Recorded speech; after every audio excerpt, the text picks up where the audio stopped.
Welcome, everyone. This is Pelican Knowles, and you're listening to LOTRO Players News, where we take a look at the latest with LOTRO and here at LOTRO Players. And this week we have with us Krister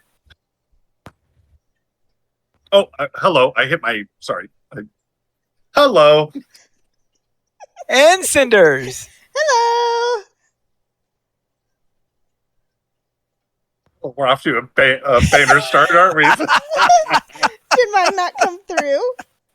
Not a You word. Are. Yeah, you are. Hello. I'm so glad to be here with you. Okay. All right, let's begin with the news for this week.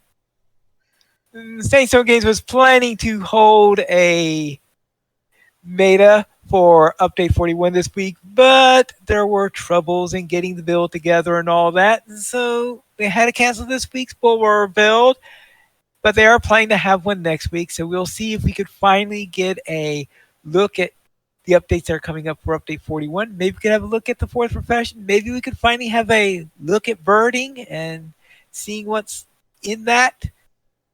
We have to see. A few more days, and we hope they'll be able to have that out.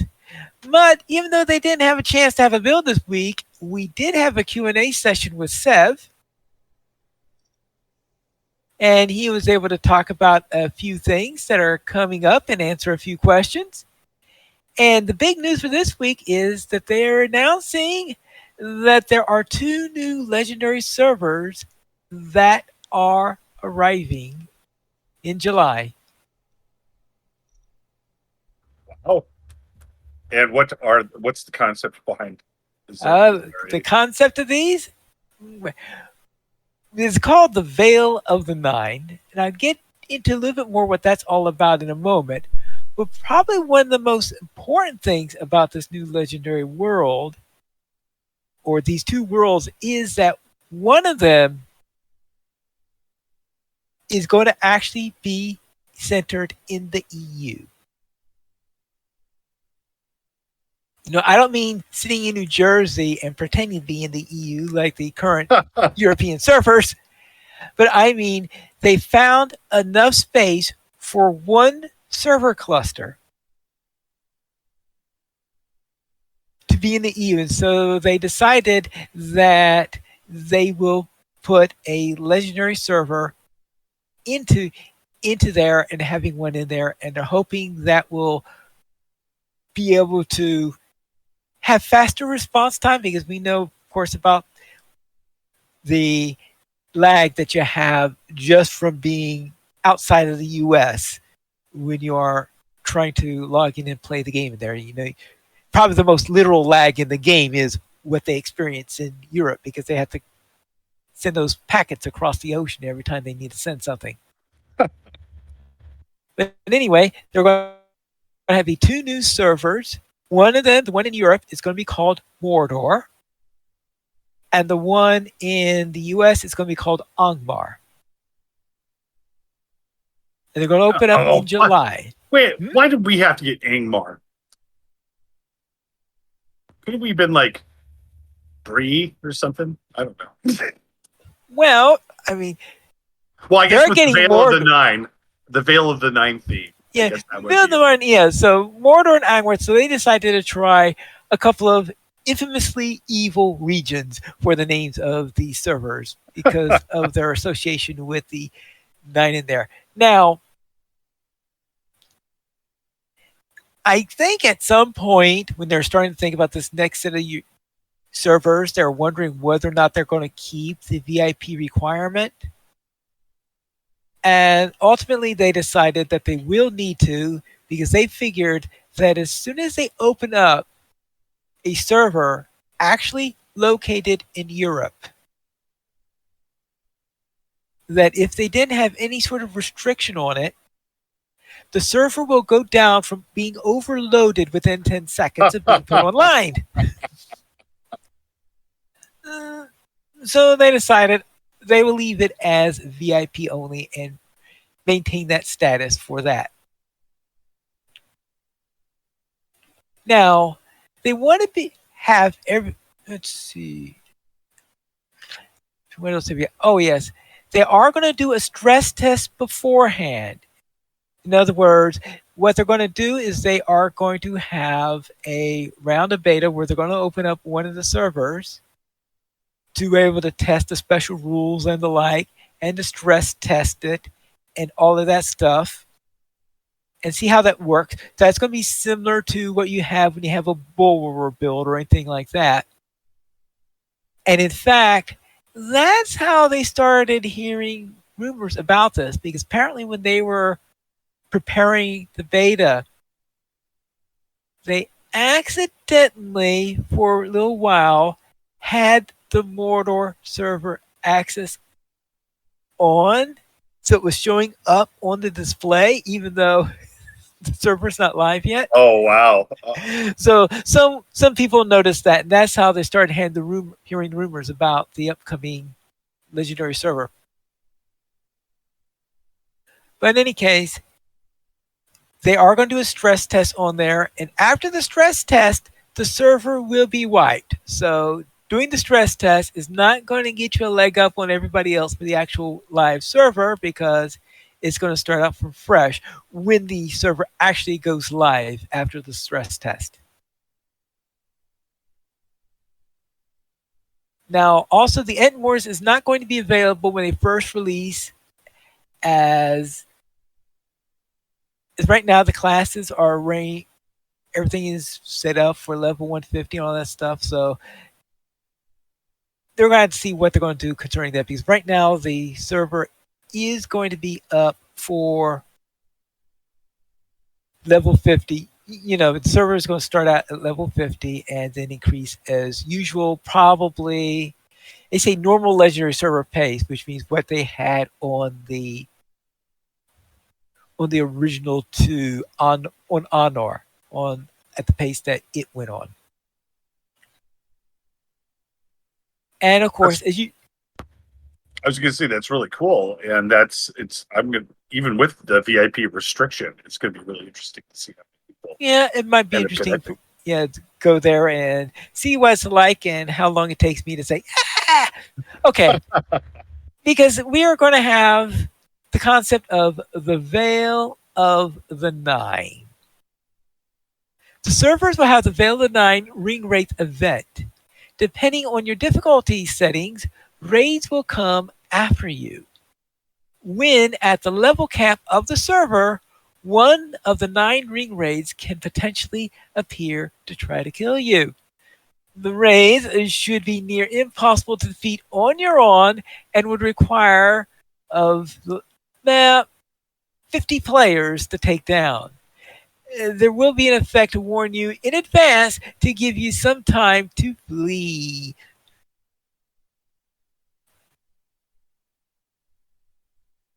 I'm just trying to, nothing like going around on a landscape and say, one of the 9 is coming after you. Well, it's going to happen at a really awful time, too. You know, you're like, Gandalf just commanded you to go out and pick 3 bushels of flowers. La, la, la, la, la, la, la. The Leslie appearance of the Nazgul and you're down. All right. So next we had the flower picking event in Rivendell for the level capped players. No. Seriously, love. They will be, the Nazgul will start appearing at about level 15. And although they don't appear that often, greater raids will be vulnerable to players who carry a special ring. And this turns the encounter into a world boss fight. How convenient for the One Ring to reintroduce itself. You have to carry a special ring. Which one? Well, I can't really say. Well, anyway, these are the 12. Oh, okay. Because you've heard of the 7, which have been pretty much eaten by dragons and the like. And you've heard of the 3, which of course are kept by the elves.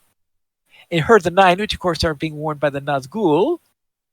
So now these are the 12. I guess these were not so great rings, but good enough in order to help you to help survive a fight against the ring raids or something. There are only 12 of these rings on the whole server, and the carrier will have one of them for a total of 10 days. They will be randomly found somewhere in chests on the server as a powerful piece of jewelry. We are still unsure how to inform others, like a world broadcast, when a ring is found. And it will mean to have someone to be able to wear. Oh, someone asked. Oh, yes, that's it. Someone asked whether or not a person could wear two rings at the same time. Now, when I heard that one, I was just thinking about the time in which you're going into the past in Minas Morgul for Mordor Besieged, and the kind of mess that was done when someone wore two rings there. So, no, players would not be allowed to have two rings at the same time. And besides, when you have only 12 rings on the server, to have the same person to have two of them will be a little bit on the nasty side, shall we say. Be new Sauron. Potentially. New Sauron. Now, there will be rewards for engaging in the system. There might be something for actually defeating a ring wraith. I will presume it's just inconveniencing a ring raid, since, of course, ring raids, as far as I know, can only be defeated by two methods, and that's either by a very angry woman from Rohan or by the destruction of the One Ring. Those are the only two methods I know of at the moment. If you know of any other means to permanently destroy a ring raid, come inform me. Yes. Anyway, there will be titles, but the effort is creating a leaderboard is beyond our scope. So therefore, no, they're not creating leaderboards, but they're creating titles for it. There are portraits that will carry over to other servers like on Treebeard and housing items that you can earn. Other rewards are still being determined. Because of how the event follows an old school design, we will see how things unfold as social experiments in the legendary servers before determining if it will ever come to the rest of the worlds. Interesting. And now, I have a feeling that there are going to be plenty of people who do not want to be engaging in this event. So, they would have to, in my opinion, I think they should be very, very cautious before bringing them into the main worlds. And also, raids will appear anywhere within the landscape. They will not appear within instances. Oh boy, that's kind of cool. And that's, of course, because the entire idea is to turn this into a world event. It's hard to hold a world event inside of an instance. Right. Yeah.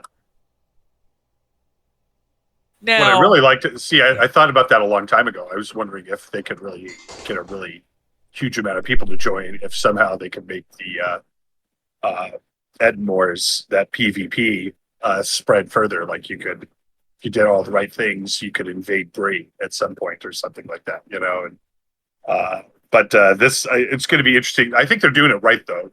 At Pine Leaf, because that's the whole point of doing it on the legendary server, is to test it out and see if it's viable, and then maybe even right. improve it.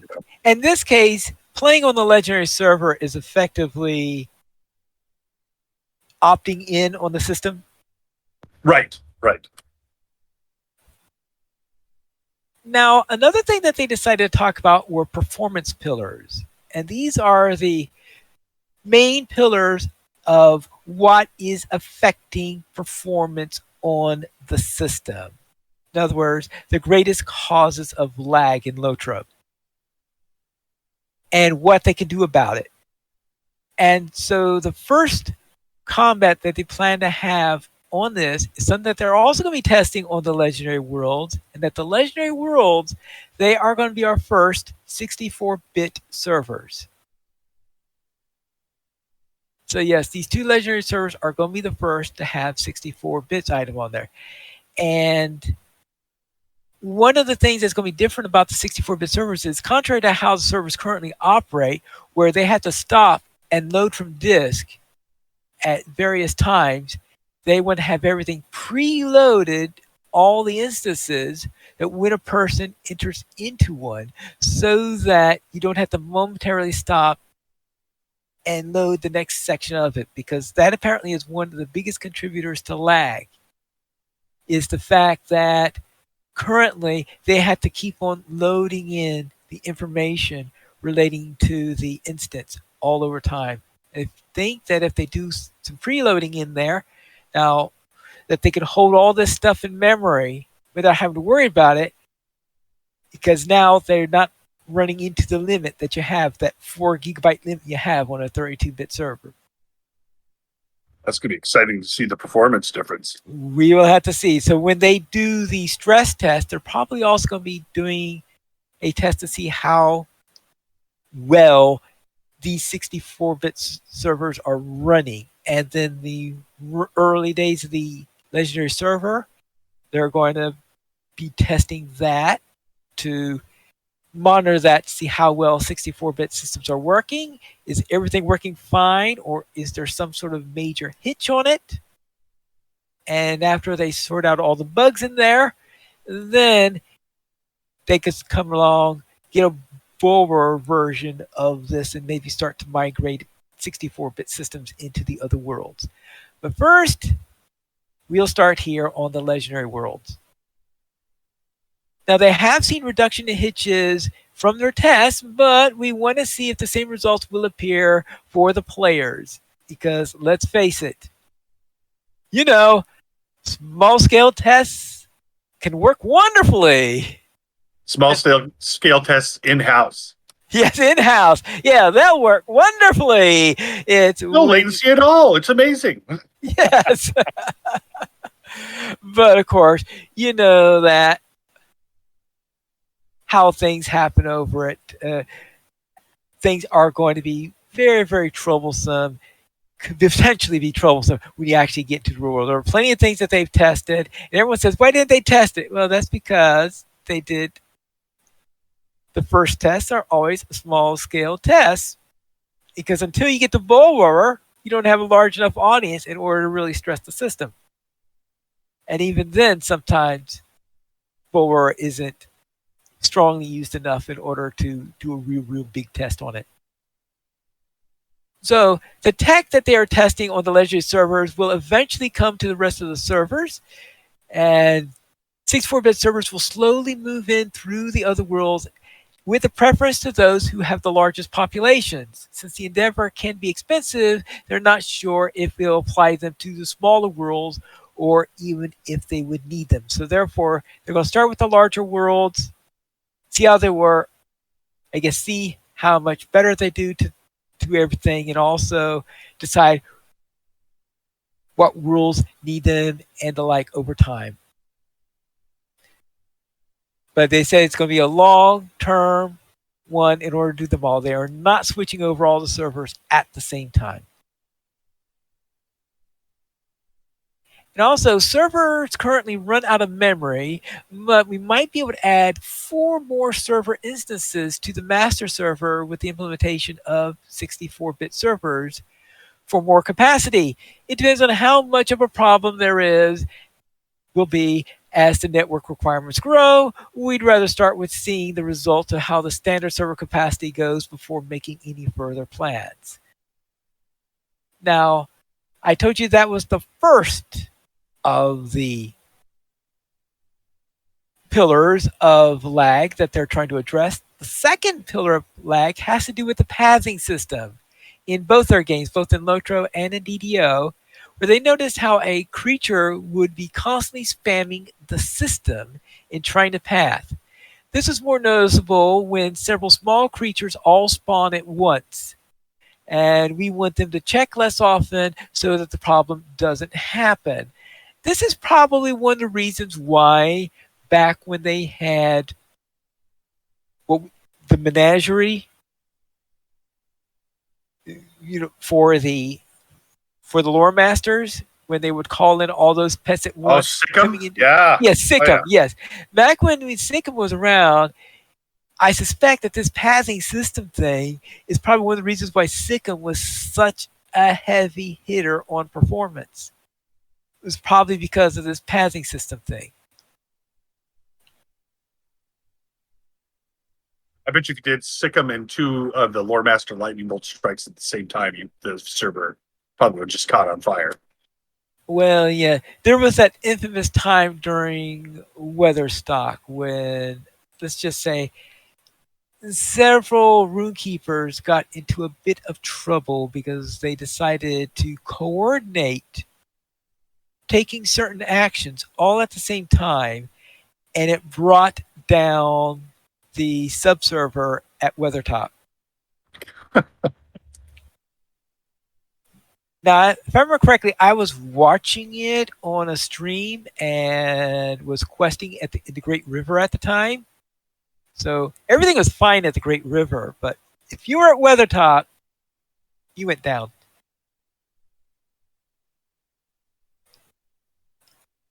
So therefore, they're going to work on the pathing system, and they're hoping to get that will reduce lag when they get that fixed. And that's probably the first of them that's going to come to the main worlds of those things. And I think that change would be, I can't remember whether he said that was expected to come out in update 41 or soon afterwards. But they are actually working on getting that one out relatively quickly. They're also looking at serialization, but they're aware that this shouldn't be an immediate concern with the number of people on the legendary server. And that is that serialization, when they say that is the sending back and forth the packets that they have on there. And one of the biggest contributors to lag are all the things that you have, all the baggage you have with level 150 characters. Because you can just imagine all the quests that you've carrying around, all the Ds that you're carrying around, all the inventory items that you're carrying around, all the stuff that has to be transferred from one location to the other location every time you go to a new area, into a new subserver. And that's the third major contributor to lag. And to try and see what they can do about that, because that's the toughest one to fight. But they think that that's not going to be a problem on the legendary world at first, simply because you've got all these new characters in there, so they're not going to have 150 levels worth of baggage. Of course, as the server matures, that's going to change. So they're actively looking in better ways of handling that. And it takes time for a full character to be broken down and streamed from one server to another. So because you have to break down the character, stream it across, and then reassemble them at the new server. Okay, now, Pine Leaf, I just want to tell you that we're all perfectly aware of that, having viewed the movie Tron. Right. I was thinking of the transporters and Bones McCoy's complaints about transporters. Well, but yeah, because didn't you qualify transporter incorrectly though? Isn't the reason that Bones had a problem with the teleporter is that it destroyed you at your source and then recreated you at your destination, so you were effectively killed every time you used the machine? Yeah, and that's pretty much what happens every time you go from one subserver to another. See, I don't want a copy of Krister. I want the original. The quest system and inventory are two things that increase serialization. We have managed to keep inventory at a fixed level, and this is why they have refused it's at least 5 years since the last time that they've added an extra bag to your inventory, and that they've been using backdoor ways in order to allow you to carry more things like carry-alls and the like. And this is the reason that they can't do it, is because inventory is one of the huge hits concerning serialization. I bet. And they decided, all right, we'll hold it there. No more additions to that until they find some way of fixing this. The quest system is even tougher for them to be able to do anything about that one, because they have to add quests. Because that's sort of the backbone on the game and all. Right. Yes. However, there is a heavy load as characters get bigger and move from one place to another. That's sort of like the big problem in there. But anyway, those were the big things they're talking about. Then we had then the legendary servers, the Veil of the Nine, and the performance pillars. So after Severlin talked about those things, then he started talking about questions from the audience in there. And when the first one someone asks about, of course, is multi-factor authentication. That's the question that comes up every single time there's a Q&A session. And he says multi-factor authentication is still being worked on, and they were able to implement the new LOTRO store and need to finish the new launcher before. So the new store and the launcher were two prerequisites they had before they could implement multi-factor authentication. We have the new store out, but we still need the new launcher to be finished before they'll be able to do anything with multi-factor. Before multi-factor authentication will be able to work and be able to do what they intended to do. They have a lot of current work to do also, including we have this new hobby coming out, and apparently kinship refresh is what they're talking about now, because someone asked about when's the kinship refresh comes. Apparently kinship refresh is one of those things that is fourth in their list and has this unfortunate problem of always being fourth in their list, if you understand. So that's the problem is, and there are a number of things that they want to do, and it's like finding, okay, which features are they able to implement and willing to implement and get the most bang for their buck and be the most useful and all that. And unfortunately, kinship refresh just doesn't have a way of floating to the top of the priority list, probably because they have to decide what they want. Now, birding is still due for update 41. The engineering portions are done on this, but they are still working on the art. So the first round of it that comes to Bulwer is probably not going to have all the art there yet.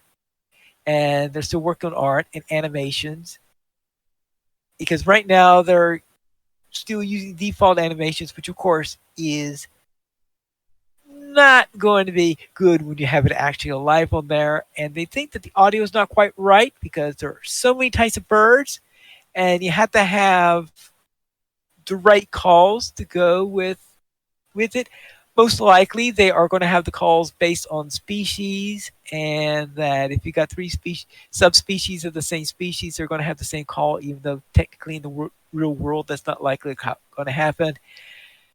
And that way they will be able to not have as many assets required as if they try to give every single subspecies their own proper sound. And of course, they are saying that the expansion will head in the direction of Harad, which is, of course, a surprise to absolutely nobody. And in fact, people were already asking about where we're going after Harad. You know, it was already making an assumption, even though it hasn't officially been announced that we're going to Harad.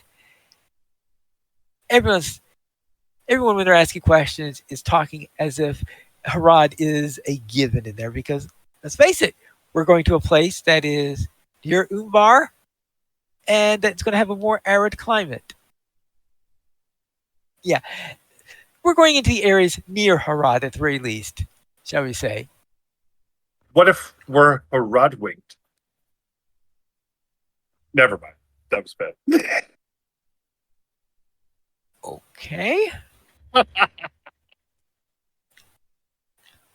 And they're still having discussions concerning Rivendell, what Rivendell housing would be like. Or actually, I don't know if they've actually said Rivendell housing. I think the person asking the question used the word Rivendell housing. But I noticed Sev was talking about elf housing. So whether it's going to be in Rivendell or some other elf-like place, I don't think they've officially confirmed yet. Elf-like place. I like that too. Elf-like place. Yeah, yes. A place with elves, yes. But this is Mordor. Well, this place is kind of elf-like if you look over there. Yeah, I mean, there were elves here during the Second Age, right? I mean, they were besieging it, but That's right.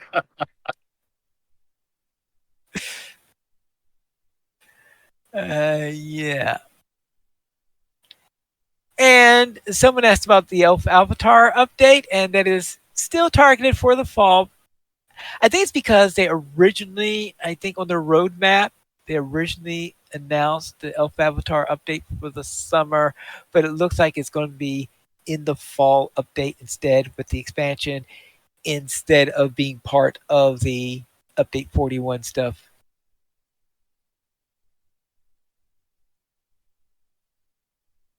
All right.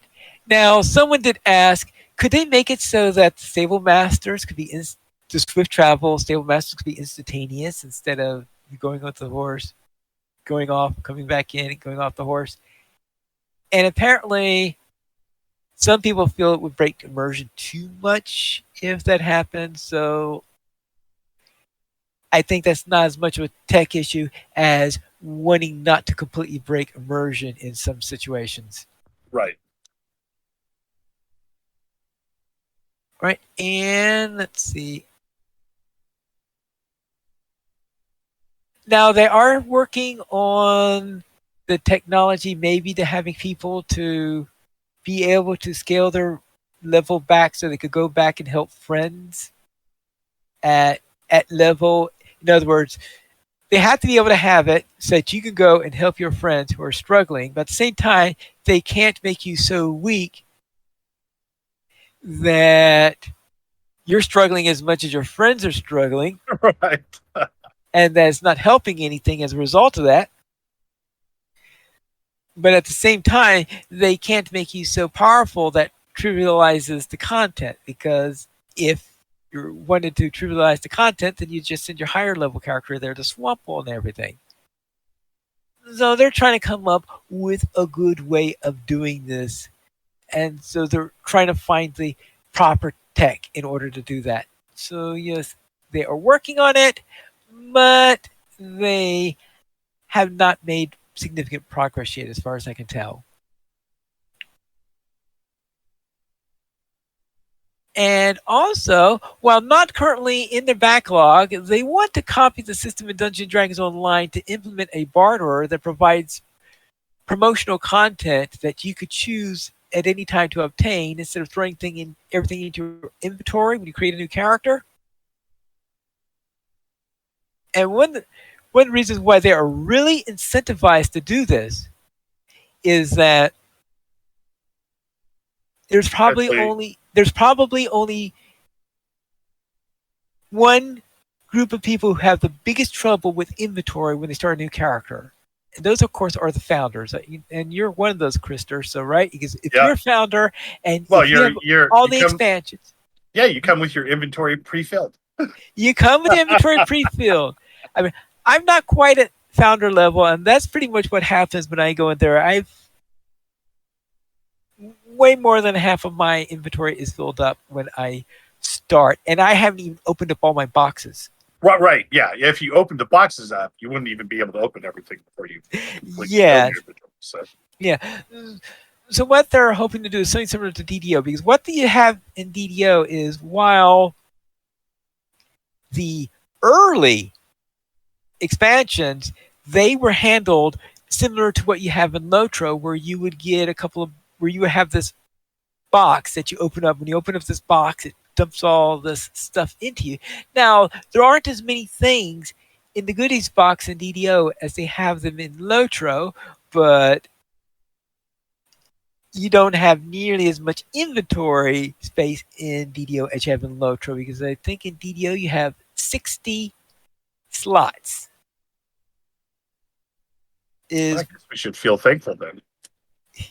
Yeah, that's 60. Yeah, so you have 60 slots in there, so you certainly wouldn't be able to fill in a LOTRO amount of stuff, because that would just be impossible with 60 slots in there. So yes, they are hoping to implement so that you can go to an appropriate NPC who will then you say, okay, I would like the items from this expansion, and that and they will give you the 2 boxes that you want. in there because you said I want to run such and such expansion. Now, exactly what they're going to do, I mean, I can think of several choices of what they could do for it. They could give it to Wenda to hand out, or they could give it to someone like Wenda who does, because Wenda might just be reserved for VIPs. So if Wenda's reserved for VIPs, then they could have someone who then could check on them. Maybe they have a quest for each of the expansions or something like that. It says, okay, do you want this thing, or this thing? And one of the things that they do in DDO that's also useful that relates to this is with the latest expansion, for example. I currently have the pre-order because of pre-order from the Myth Draenor one. And you have this thing that you have these things that everybody gets that you get automatically, like the new character class and the like. Then the cosmetics, you can talk to somebody and get those little items in there. And then you have this thing that you get once per world or once per account or something like that. And in LOTRO, what happens is it's the first character you log into, after ordering it, is the one who gets it. Or if you order it on, it might be the character that you're in at the time. And what they do in DDO in the latest expansions is that you talk to that NPC there, and they have an option. Their final option relating to that expansion is, I want everything, including the stuff that you only give once if it's available. And that's when you get the exclusive stuff for one character. That's a good idea. Yeah, that one's a good idea, and I think that will work fairly well if they can implement. I guess they're looking into the tech right now onto it to see if they can do it, but it's not on their backlog yet. That's the problem. So obviously, it's not going to happen to the next expansion because if it's not on their backlog, it's not going to make it in time for the fall. But maybe for next year's expansion, they will finally get onto the backlog and be able to do it, because that would be wonderful if you don't have to worry. Now, one disadvantage of it, though, is that in the past, what I would do is when I started a new character, if I'm starting a new character in this startup instance, and very often I would get a set of cosmetic gear and put that on before I talk to the hobbit that starts the tutorial quest. When I talk to the Bounder. So talk to the Bounder and get on going, but I want to look good before I do it, right? I don't want to be in these Of course. level 0 rags, right? Yeah. Right. So I would put in something. So it'd be one of the things from the pre-orders is what I will be wearing in those cases. So yeah. So you want to have at least some options of something to wear on it, but at the same time, you don't want to be having tons and tons and tons of stuff that you have to sort through in order to do that. So there probably has to be some compromise on that question also. Now, someone asked about if they could have, is it possible to implement carry-alls for any other items, any other types of items in there? And what they said is that you could theoretically have a carry-all for any item that does not change its properties when they drop it. However, a player will not be able to use something within a carry-all, which so that's sort of the disadvantage of the carry-all. So you have things with the carry-all versus the advantages of carry-all versus the disadvantaged ones. So they have to see what they have on that matter. But the idea is that there are several other things that they could create carry-alls for. Someone said maybe you can have a carry-all for this. So they're giving some ideas for it. How many of them ever actually see the light of day, I don't know, because there's only so much time that they have for working on carry-alls.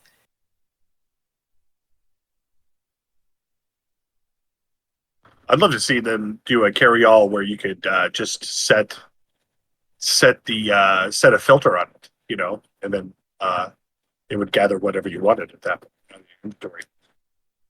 But am I dreaming? Is that? I think you are dreaming. All right, sorry.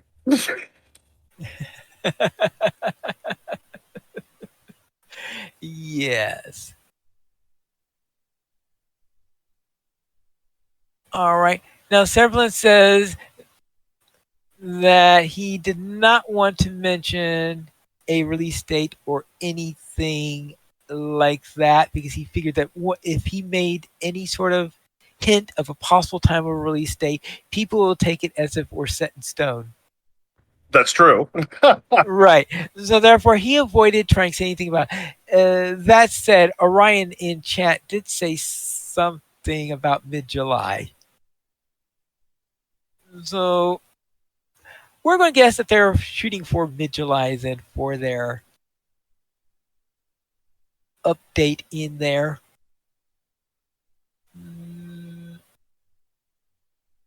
So let's say, assuming nothing goes wrong, we'll see it around the 19th or something like that would be my best guess. But as I said, no promises have been made or anything like that, and I have guessed very, very wrong on several occasions. And that is it for the discussion. You have any questions about any of this stuff?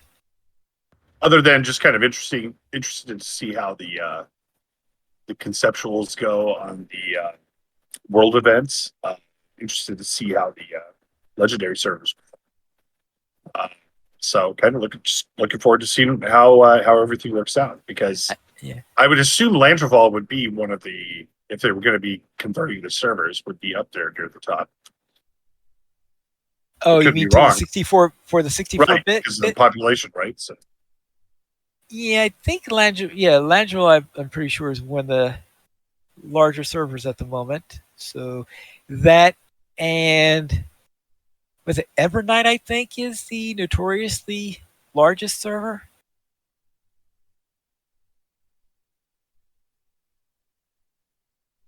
Yeah, but they probably don't have as many role players. No, they don't have as many role players. It's just that Evernight just has so many people on the server. I've heard that there are several times where there's something going wrong. It's going wrong in Evernight because population size. So I don't know if that's still true, but that's the impression I get, because that's one of the larger European servers. And in fact, I think that's one of the reasons why it's the largest one, because it's the main English language non-role playing server. All right, so that's it for our news and LOTRO this week. So let's go and find out what is on sale. Cinders, what do we got? Assuming that you can hear me. Yeah. Summer sales are continuing, so there are special deals each week through July 11th. This week, you can get 35% off the plus 2,000 Virtue Acceleration, 50% off plus 5,000 Enhanced Reputation Supply, 75% off plus 100% Mark Acquisition Boost through the 27th of June. You can also forge your own ring and get 20% off of Crafting Guild Access, ingredient packs, crafting accelerators, rapid craft, crafting tiers, and recipe books also through the 27th. And for those of you who are super into dyeing everything in colors other than Shire Plum, there are free dyes, sea blue and white, with coupon codes Summer Ocean, SUMMEROCEAN, and Summer Cloud, SUMMERCLOUD, also through the 27th. Whee! Summer Cloud. I know a lot of the summer clouds I see tend to have this grayish color and with lights coming out of it. That sounds more like a UFO. I was thinking that sounds like a thunderstorm, and it has been ages since I've seen a good thunder and lightning storm. Oh, it's been ages since you've seen one? What? Oh, yeah. I thought Eastern Washington actually had lightning storms. We do get lightning They're over here. storms, but they are nothing like a Midwest lightning storm. Oh, That's true. I miss it yes. so much. Well, seeing how a couple weeks ago we had a maybe not quite Kansas level, but but it was, let's just say, a really, really nasty one with tornadoes and all of that fun stuff. Oh boy. Yeah. I remember being on Mm. a bus with a bunch of kids from Eastern Washington headed to Missouri, and we were going through, I think it was Montana at the time, and they turned the video in the touring bus off to watch the lightning because they had never seen a storm like that. And yeah, so I haven't seen that since I graduated from high school, so it's been That's a good. while. I always wanted to read the. I always thought the weather was lame in the Pacific Northwest when I was a kid, and then I'm thankful for it as an adult. Like, yes, continue to be lame because I see how the weather goes in other parts. It's like, oh my goodness, tornadoes, hurricanes. Yeah, we could do with none of that. So Sorry, total sidetrack Yeah. there. Yes. Now, let's get into our reminiscing question for this week. And Krister, I heard that you volunteered this one. oh yeah, so because this is one of my favorite things to think about too, is I love the aspect of in Lord of the Rings of that you're this hero, that you've accomplished all these wonderful goals. And so my reminiscence is, with all of your accomplishments, your belt of prestige, your fancy armor and weapons. What was the moment that you realized that being a hero wasn't exactly heroic in LOTRO? And for me, it was when the Rohan came out, and we had a group of our kin mates, and we're riding into this town, and we're these powerful warriors on these majestic steeds, and we dismount and with a flourish, hello, I'm the Captain Krister, and they hand me a bucket and a shovel and say, go swab out that latrine over there. Wait a second, I'm a hero. What do you mean swab out? Just shut up and clean the latrines. And so that's the moment where I love when you get the menial tasks assigned to you. It's just like, you do realize I've killed a Balrog, right? I mean, maybe find someone else to clean the dishes or pick the flowers. So what was your guys' moment? Did you guys ever have a moment where you're like, wait, aren't I somebody far more important than this task? Well, Moria picking up goat poo, and then your reward is petrified goat poo for your pocket. well, when I was thinking about it, I also thought of Moria, but I was thinking of a even earlier point. And in fact, this is one of the most infamous moments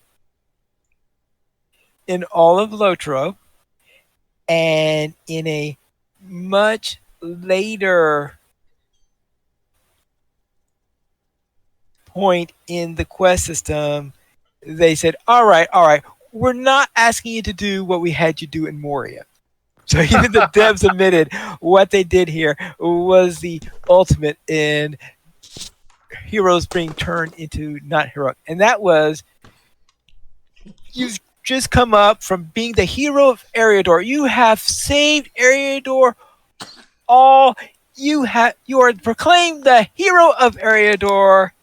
Everyone is celebrating what you have done for them. Huzzah, huzzah, huzzah. Now you come to meet these dwarves in Moria, and you go to Bosi. Or is it Broger? It's either Bosi or Broger who asked you to do this. And he says, very well, your first job is to deliver lunches to the workers. That's right. Delivering lunches. And that's one that even the devs laugh about to this day. So yes, that has to be it for me. That could have been part of like a promotional thing. It's like, oh yeah, dude, did you hear that Pine Leaf's coming and handing out lunches? Oh, really?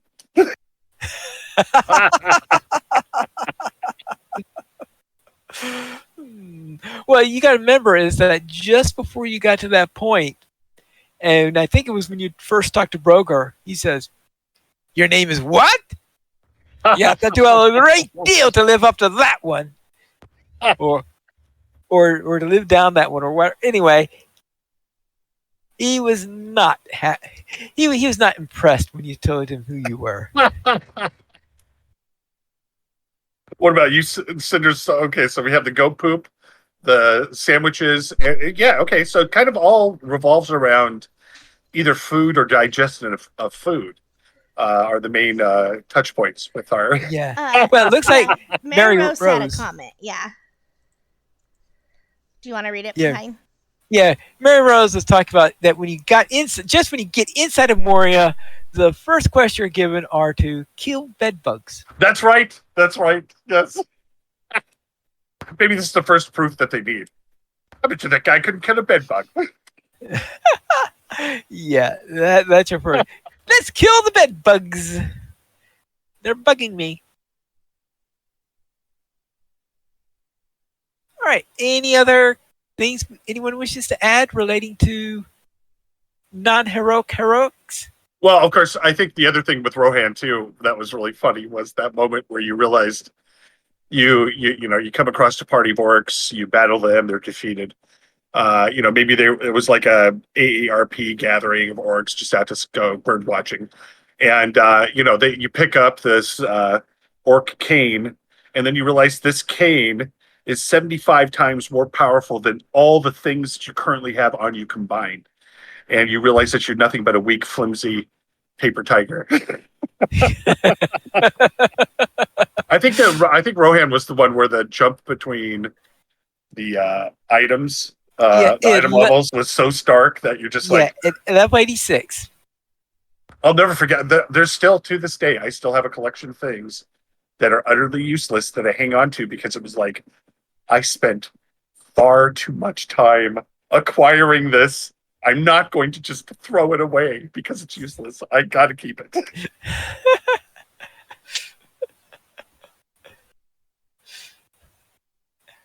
All right.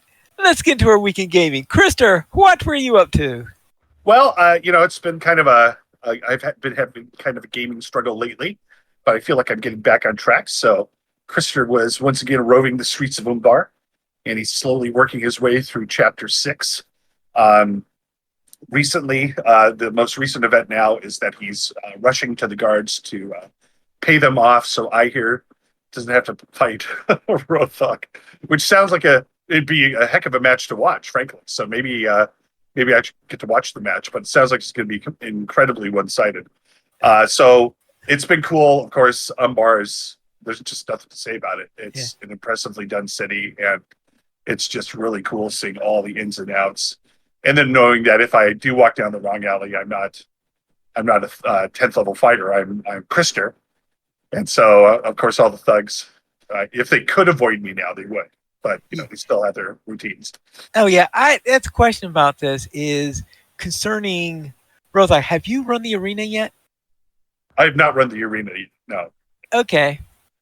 Is that something you can do with people, or is that purely... It's 1, 2, and 6. Oh, cool. Okay. Right.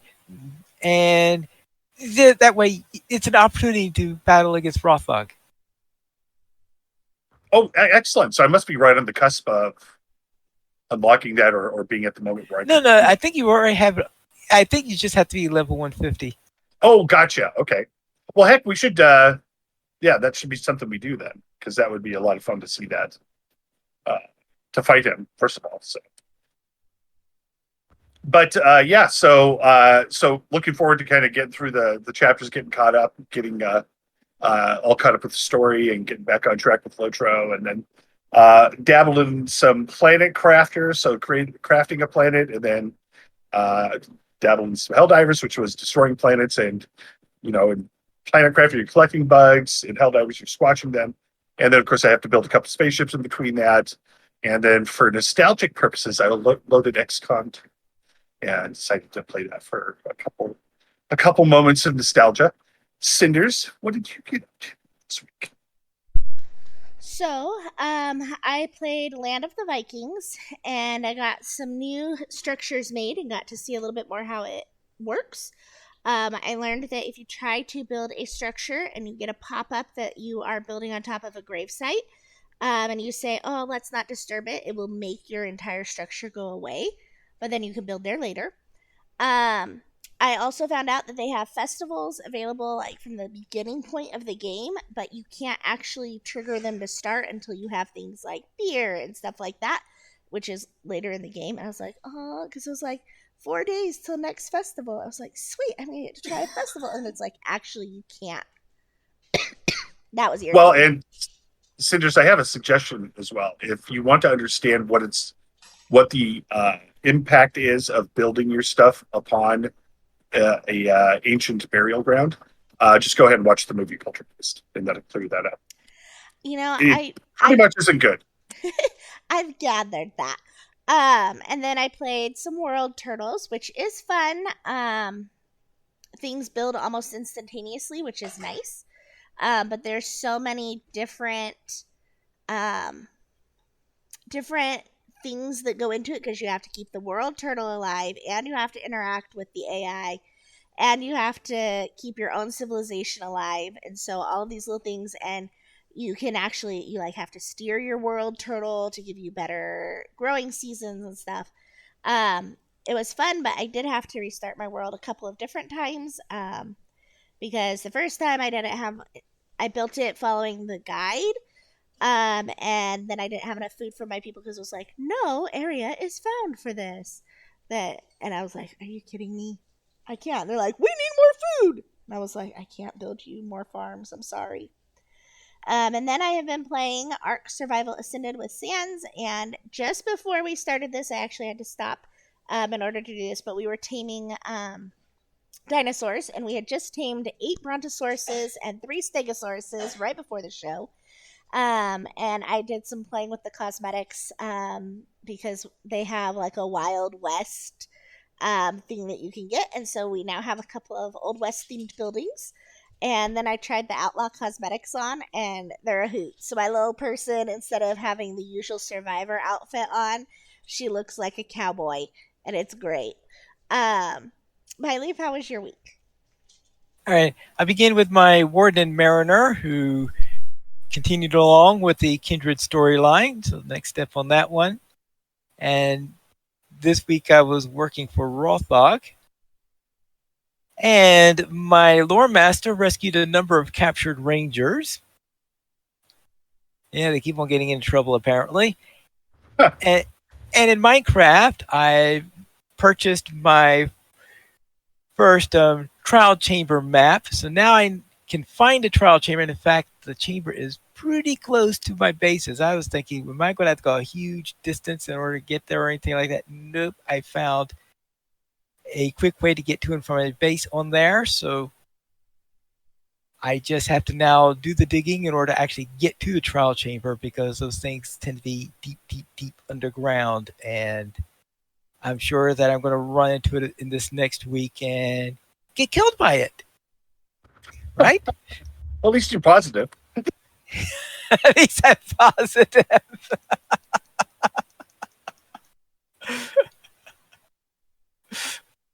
We're all gonna die. See, it's Yeah, the tone that matters. it's the tone that matters. All right. Yes.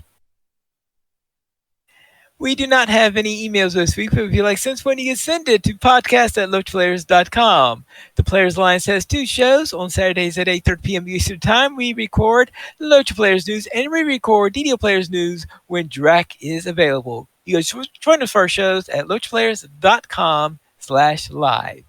And that is all for this week. And this is Five Needles reminding you to skirmish responsibly.